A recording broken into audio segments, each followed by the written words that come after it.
Summer వచ్చిందంటే చాలు చాలా మంది వర్షం పడి కాస్త చల్లదనం ఇస్తే బాగుండు అని భావిస్తుంటారు.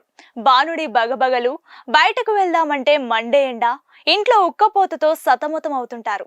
దీంతో చాలా మంది త్వరగా వర్షాకాలం వస్తే బాగుంటుందని ఫీల్ అవుతారు. అయితే ఈ వేసవి కాలంలో మనం గమనిస్తే చాలా సార్లు భారీ వర్షాలు పడుతున్నాయి. ఇది అసలే మే నెల, మండే ఎండాకాలం కదా. మరి ఈ సీజన్ లో వర్షాలు పడడం ఏంటని చాలా మంది ఆశ్చర్యపోతున్నారు. చాలా సందర్భాలలో వేసవిలో వర్షాలు పడడం మనం చూసాం. కానీ ఈసారి కాస్త ఆలోచించాల్సిన విషయం ఒకటి ఉంది. అదేంటంటే రాబోయే వర్షాకాలంలో గ్రహాల ప్రభావంతో భారతదేశంలోని కొన్ని ప్రాంతాలలో తీవ్ర నష్టం జరుగుతుందని ప్రముఖ జ్యోతిషులు జీవీఎల్ఎన్ చార్యులు సంచలన జోస్యం చెప్పారు. దీంతో ప్రజలు ఆందోళన చెందుతున్నారు. దీని గురించిన పూర్తి వివరాలను ఈ వీడియోలో తెలుసుకునే ప్రయత్నం చేద్దాం. వీడియోని ఎండ్ వరకు చూడండి. జ్యోతిష్య శాస్త్రం ప్రకారం శుభగ్రహమైన గురుడు అతివేగంగా కదులుతూ కొన్ని పాపగ్రహాలు ఒకేసారి తిరోగమనంలోకి కదులుతూ వర్షపాతంలో అడ్డంకులు కలిగిస్తాయి. వీటి ప్రభావం వల్ల జూన్ నుండి సెప్టెంబర్ నెల వరకు నైరుతి ఋతుపవనాల ప్రభావ కాలంలో శని మీన రాశిలో తిరోగమనంలో ఉంటుంది. జూన్ 7 వరకు కుజుడు జలతత్వ రాశి అయిన కర్కాటక రాశిలో సంచారం చేయడం వల్ల మొదటి కొన్ని రోజులలో మంచి వర్షాలు కురిసే అవకాశం ఉంది. ఇది భారతదేశంలో వర్షపాతాన్ని ప్రతికూల ప్రభావితం చేస్తోంది. అంతేకాకుండా నెమ్మదిగా దక్షిణ భారత రాష్ట్రాలు, గుజరాత్, మహారాష్ట్రలోని కొన్ని ప్రాంతాల్లో కూడా వర్షపాతం అసాధారణంగా మారడం జరుగుతోంది. ఈ మే నెల చివరి వారంలోగా కొంత తేలికపాటి వర్షాలు కురిసే అవకాశం ఉంది. ఈ సంవత్సరం వృషభ సంక్రాంతిలో గ్రహస్థానం అనుకూలంగా ఉండడం వల్ల వృషభ రాశిలోకి సూర్యుని ప్రవేశం కారణంగా దక్షిణ భారతదేశంలో నైరుతి ఋతుపవనాలు సకాలంలో ప్రవేశిస్తాయి. మే 14వ తేదీ అర్ధరాత్రి సూర్యుడు మిథున రాశిలోకి ప్రవేశించే కొన్ని గంటల ముందు బృహస్పతి మిథున రాశిలోనికి ప్రవేశించాడు.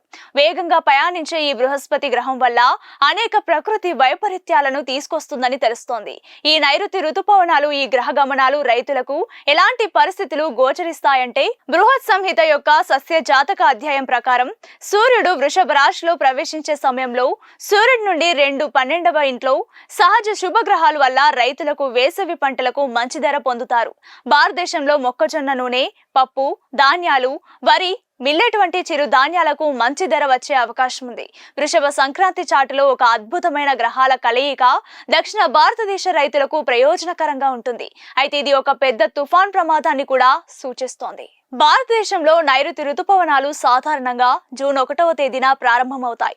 ఈ సంవత్సరం ప్రధాన గ్రహం శని జలతత్వ రాశి అయిన మీనరాశిలో ఉండడం కారణం చేత, కుజుడు కూడా కర్కాట రాశిలో ఉండడం చేత ఇవి భారతదేశంలో నైరుతి ఋతుపవనాలు త్వరగా ప్రవేశించడానికి అనుకూలంగా ఉంది.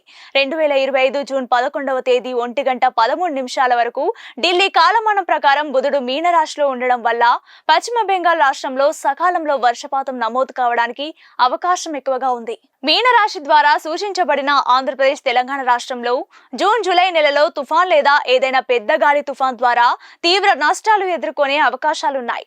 జూన్ 6 నుండి జూలై 28 వరకు కుజ సంచారం సింహరాశిలో ఉండడం చేత ఇది సౌరాష్ట్ర, మరాఠవాడ ప్రాంతాల్లో వర్షపాతం తీవ్ర అలజడి వచ్చే అవకాశం ఉంది.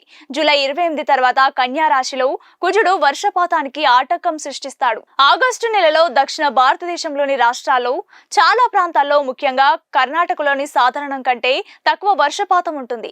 ఆగస్టు నెల 9వ తేదీ పౌర్ణమి సమయంలో ఉత్తర భారతదేశంలోని కొండ ప్రాంతాల్లో కొండ చర్యలు విరిగిపడడం లేదా మధ్యస్థ స్థాయి భూకంపం సంభవించవచ్చు.